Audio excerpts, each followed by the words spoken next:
नमस्कार, स्वागत है आपका अपनी क्लासेज में। और अपने सिंथेसिस के अंदर कोऑर्डिनेटिंग कंजक्शन को देख रहे थे।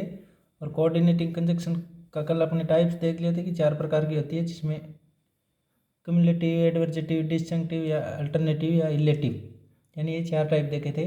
और इनके अंदर अपने ये इनके यूजेज भी देख लिए थे कि क्युमुलेटिव के अंदर and, both and, not only but also आते हैं। एडवर्जेटिव के अंदर बट, येट, वेल। और डिसजंक्टिव या अल्टरनेटिव के अंदर जो चॉइस होता है वो आइदर और, नाइदर नोर और वो आती हैं। और रिलेटिव के अंदर जो रिजल्ट को, कोज को, इफेक्ट को बताए वो सो देर फोर होती है। और उनका यूज भी देखा था। और आज अपने एक्सरसाइज करके देखेंगे, यानी कुछ एग्जाम्पल लेकर आए हैं, उनको सॉल्व करके देखेंगे कि अपने को आ रहे हैं या नहीं आ रहे हैं। और इनको करने का तरीका भी समझेंगे। जैसे ये एग्जाम्पल है, the wind blue, first sentence. Second है द रेन फेल। तो इसको जोड़ना है अपने को एंड या बट से। तो अपने को पता है एंड से, एंड हो, बोथ एंड हो या नॉट ओनली बट आल्सो, इनसे केवल सेंटेंस को ऐड किया जाता है। और बट, येट, विल, ये अपने कल देखे थे, इनसे एडवर्जेटिव यानी कंट्रास्ट बताने वाले सेंटेंसेस को जोड़ा जाता है। तो इनके अंदर the wind blue, the rain fail, इनमें कोई डायरेक्टली कोई संबंध नहीं है, यानी कोई कंट्रास्ट नहीं है, यानी कोई ऑपोजिशन नहीं है, इनके अंदर कोई विरोधाभास नहीं है। तो यहाँ अपने केवल जोड़ने वाली सेंटेंस है, यानी ये अपने अलग अलग इंडिपेंडेंट सेंटेंस है। तो इनको जोड़ने के लिए एंड का यूज करें। तो इसको जोड़ेंगे तब द विंड ब्लू, और यहाँ एंड लगाकर इसको आगे वाले सेंटेंस को लिख देंगे द रेन फेल, क्योंकि बट यहाँ कोई कंट्रास्ट था ही नहीं, तब अपने एंड लगा के इसको जोड़ दिया। इसी तरह सेकंड सेंटेंस है you can have T. First sentence हो गया इसका। और सेकंड है इसी का यू कैन हैव कॉफ़ी, यानी ये 2 सेंटेंसेज है, इनको जोड़ना है एंड या और, इनके अलावा बट और कुछ भी लगा सकते हो आप इन 2 में से। तो यू कैन हैव टी, इस सेंटेंस को पूरा लिखना ही है, क्योंकि जोड़ने के लिए दोनों के बीच में अपने को ये लिखना होता है। तो यू कैन हैव टी, इसमें अपने देख पा रहे हैं you can have, you can have, ये चीज़ें सेम है। और ये वाले लास्ट जो वर्ड दे रखे हैं ये अलग है। तो इन्हीं को बताना है। और इन्हीं को बताने के लिए अपने को पता है एंड तो सिर्फ जोड़ने का काम करता है। कोई सिंपल बातें दे रखी हो, सिंपल सेंटेंस दे रखा हो, लेकिन और से अपने को पढ़ लिया, डिस्टिंक्टिव होता है, अल्टरनेटिव होता है, और आइदर और, नाइदर नोर, जो चॉइस को बताता है, सिलेक्शन को बताता है, कोई चीज़ पसंद नापसंद को बताता है। तो उसके लिए और या आइदर और, नाइदर नोर का यूज करते हैं। तो यहाँ अपने को पता है यू कैन हैव टी, तुम टी ले सकते हो, तुम कॉफ़ी ले सकते हो। तो दोनों में से एक लेना है, चॉइस बताना है, सिलेक्ट करना है कोई चीज़। तो इसके लिए और का यूज़ करेंगे, 2 में से एक चीज़ को सिलेक्ट करना है। तो टी और कॉफ़ी, चाय या कॉफ़ी, तो और का यूज़ कर दिया। एंड का तो यूज़ केवल जोड़ने के लिए, इनमें चाय और कॉफ़ी ले सकते हो, यानी दोनों साथ में लेते हैं तो एंड का, और दोनों में से एक लेनी है तो और का। और इसी तरह आगे वाला सेंटेंस है ही वर्क हार्ड, और इसी में सेकंड है ही फेल्ड। इसको जोड़ना है और, सो और बट, इन तीनों में से एक का यूज करना है अपने को भी। 9th और 10th के अंदर तो कोऑर्डिनेटिव कंजक्शन लगते नहीं, क्योंकि उसके अंदर कम्प्लेक्स दे रखा है, तो वो सबऑर्डिनेटिंग पढ़ेंगे। 11th के अंदर और 9th और 12th के अंदर दे रखा है, तो ये से दिया जाता है और इनको जोड़ना होता है। He worked hard, he failed. तो इसको पहले एक सेंटेंस को पूरा लिखना ही है। He worked hard, work hard he failed, failed का मतलब फेल हो गया, वर्क हार्ड का मतलब कठिन परिश्रम, और फेल यानी कठिन परिश्रम और फेल ये दोनों क्या है, कंट्रास्ट है, अपने आप में विरोध है, अपने आप में अपोजिट है। अपोजिट के लिए अपने को पता है और का मतलब चॉइस, और सो इलेटिव होता है, इसका मतलब होता है इसलिए। तो ये भी यानी रिजल्ट कोज बताने के लिए, लेकिन यहाँ तो रिजल्ट है नहीं, यहाँ तो विपरीत बात तो हो रही है कि हार्ड परिश्रम के बाद भी फेल हो गया, तो फिर हार्ड परिश्रम क्यों करनी। तो ये बट ही बताता है अपने को, बट येट वेल ये वाले एडवर्जेटिव होते हैं, ये कंट्रास्ट को बताते हैं, विरोधाभास को बताते हैं, जो अपने कल देख लिया। तो यहाँ करेंगे बट का यूज़, और अब इसमें सेम है ऑब्जेक्ट सब्जेक्ट, तो इसको छोड़ देंगे क्योंकि ये एक जगह लिख दिया, तो अब आगे वाला लिख दिया, he worked hard but failed, यानी इस प्रकार इसको भी जोड़ देंगे, क्योंकि ये कंट्रास्ट बता रहा था, अपोजिशन था, दोनों के बीच में अपोजिट संबंध थे, वर्क हार्ड और फेल के बीच में, तब अपने कंट्रास्ट बताने वाला कंजक्शन जो बट था उसका यूज करके सेंटेंस को जोड़ दिया। इसी तरह एक और सेंटेंस लेते हैं, जैसे आई, अगर इसी को अपने ब्लैंक स्पेस देकर भरवा ले तो कैसे बने, इसको करके देखते हैं। I wanted to go for a walk, यहाँ कोमा लगा भी सकते हो और नहीं लगाओ तो भी चलेगा। I wanted to go for a walk, comma, इसके बाद ब्लैंक स्पेस, आगे वाला सेंटेंस है इट स्टार्टेड रेनिंग, इसमें ऑप्शन है A and began but she saw the और, तो इनमें से यूज़ करना है। I wanted to go for a walk, it started raining, मैं बाहर जाता लेकिन रेनिंग होगी, तो रेनिंग का मतलब बरसात होगी, तो बरसात के अंदर स्टार्ट बरसात हो गई है, तो बरसात के अंदर तो अपने बाहर घूमने के लिए जाएंगे नहीं, तो ये भी क्या हो गया एंड, सिंपल बात तो है नहीं, या सो इसलिए भी नहीं, और कोई चॉइस भी नहीं बता रहा, तो बट नहीं, क्योंकि विरोध है, कंट्रास्ट है, वो अपने बारिश के अंदर सामान्यतः नहीं करते हैं, तो यहाँ भी बट का यूज़ करेंगे, ये कंट्रास्ट बता रहा है, एडवर्जेटिव है, ओपोजिशन बता रहा है, तो इसके अंदर बट का यूज कर देंगे। अब इसी तरह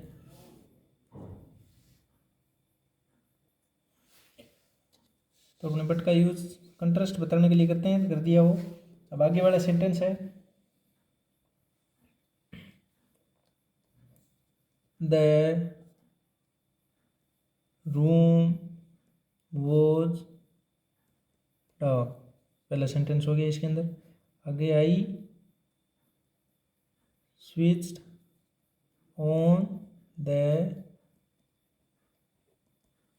इसमें यूज करना है सो और फोर में से एक का यूज करके इसको जोड़ना है, तो द फर्स्ट सेंटेंस को तो पूरा लिख ही देंगे, रूम वॉज डार्क। अब इस आगे वाले सेंटेंस को जोड़ना है, तो इसमें देखना है कि सो या फोर में से कौन सा यूज करें। सो और फोर दोनों ही रिलेटिव होते हैं, दोनों ही रिजल्ट कोज इफेक्ट को बताते हैं, लेकिन सो और फोर में एक ही फर्क है कि सो की जगह अपने देयर फोर का भी यूज कर सकते हैं, और ये दोनों फॉर्मल होते हैं, और फोर का मतलब होता है चूंकि, क्योंकि, और इसका सो का मतलब होता है इसलिए हिंदी में, और देर का मतलब आता है, यानी इसलिए या आता है, इन दोनों का आपस में वाइस वर्सा में यूज किया जा सकता है, लेकिन इसका अकेले का ही होता है। तो the room was dark, room में अंधेरा था। आई स्विच्ड ऑन द लाइट, इसलिए मैंने, तो बताओ इसलिए लगाएं या ऐसे लगाएं, क्योंकि मैंने लाइट, तो क्योंकि तो यूज करेंगे नहीं, लाइट अंधेरा था इसलिए ही की जाती है, तो ये रिजल्ट बताया गया है, तो रिजल्ट बताने के लिए अपने सो या देयरफॉर का यूज करते हैं, और कोज बताने के लिए, कोई रीजन बताने के लिए बिकॉज के सेंस में फॉर का यूज करते हैं, तो यहाँ करेंगे so, so I switched on the light, यानी यहाँ सो और देयरफॉर का यूज करते हैं आगे रिजल्ट बताने के लिए, और फॉर का कोज या प्रभाव इफेक्ट बताने के लिए फॉर का, यानी इसका अर्थ होता है क्योंकि, और इसका मतलब होता है इसलिए। यानी आगे रिजल्ट दिया है उसको बताने के लिए कि मैंने रूम में अंधेरा था इसलिए मैंने लाइट करी। आगे इसी तरह है